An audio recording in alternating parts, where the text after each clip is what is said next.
পুনর্বহালের দাবিতে জেলা নির্বাচন কমিশন কার্যালয়ের সামনে অবস্থান কর্মসূচি পালন করছে সর্বদলীয় সম্মিলিত কমিটি।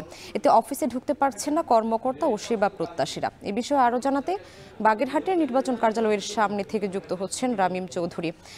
রামিম, দাবি আদায়ে কি বলছেন আন্দোলনকারীরা, বিস্তারিত জানাবেন। সামনে বাগেরহাটের 4টি সংসদীয় আসন পুনর্বহালের দাবিতে আন্দোলন কিন্তু এখনো পর্যন্ত চলমান রয়েছে। আজকে আমরা দেখেছি সকাল 9টার পর থেকেই কিন্তু জেলা নির্বাচন যে অফিস রয়েছে সেটার ঠিক সামনেই অবস্থান কর্মসূচি পালন করছে এখানকার যারা সর্বদলীয় সম্মিলিত কমিটির নেতাকর্মীরা রয়েছেন তারা।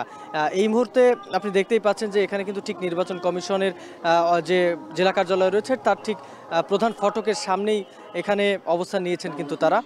এখানে আমরা দেখেছি যে সকাল 9টার পর থেকেই কিন্তু এখনো পর্যন্ত কোনো যে যারা কর্মকর্তারা রয়েছেন তারা কিন্তু এখনো প্রবেশ করতে পারেনি। এর পাশাপাশি এখানে যারা সেবা প্রার্থীরা রয়েছেন তারা কিন্তু এখনো পর্যন্ত অনেকে আমরা দেখেছি সেবা নিতে এসে কিন্তু তারা চলে গিয়েছেন। তাই এখানে কিন্তু কোনো প্রকার কার্যক্রম হচ্ছে না। এখানকার যারা নেতাকর্মীরা রয়েছেন তারা যেটি বলছেন যে বাগেরহাটের যে 4টি সংসদীয় আসন রয়েছে এই সংসদীয় আসন থেকে একটি কমিয়েছে নির্বাচন কমিশন এবং এরপর থেকে কিন্তু এখানে আন্দোলন আরও জোরদার হয়েছে এবং এখানে আমরা দেখেছি যে গত কয়েকদিন ধরে হরতাল পালন করা হয়েছে শুধুমাত্র এই একটি আসন ফিরে পাওয়ার জন্য।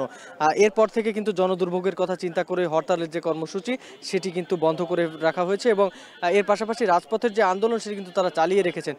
এর পাশাপাশি এই রাজপথের আন্দোলনের পাশে কিন্তু এখানে আমরা দেখছি যে আইনি পদ্ধতিতে কিন্তু তারা এগোচ্ছেন এবং আমরা জানতে পেরেছি যে গত 14 সেপ্টেম্বর কিন্তু তারা হাইকোর্টে একটি রিট করেছিলেন এবং এই রিটের প্রেক্ষিতে কিন্তু 10 দিনের একটি রুল জারি করেছে হাইকোর্ট এবং নির্বাচন কমিশনের কাছে জানতে চাওয়া হয়েছে যে বাগেরহাটের একটি আসন কেন ফিরিয়ে দেওয়া হবে না। এটি 10 দিনের মধ্যেই কিন্তু কারণ দর্শানোর নোটিশ পাঠাতে বলা হয়েছে।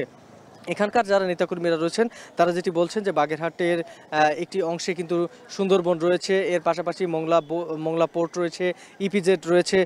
সব মিলিয়ে বাগেরহাটের একটি আসন যদি কমে যায় সেক্ষেত্রে কিন্তু বাগেরহাটের যে অর্থ বরাদ্দ সেটি কিন্তু কমে আসবে এবং যার ফলে বাগেরহাটের যে অর্থনৈতিক অঞ্চলগুলো রয়েছে সব কিছু কিন্তু ক্ষতিগ্রস্ত হবে।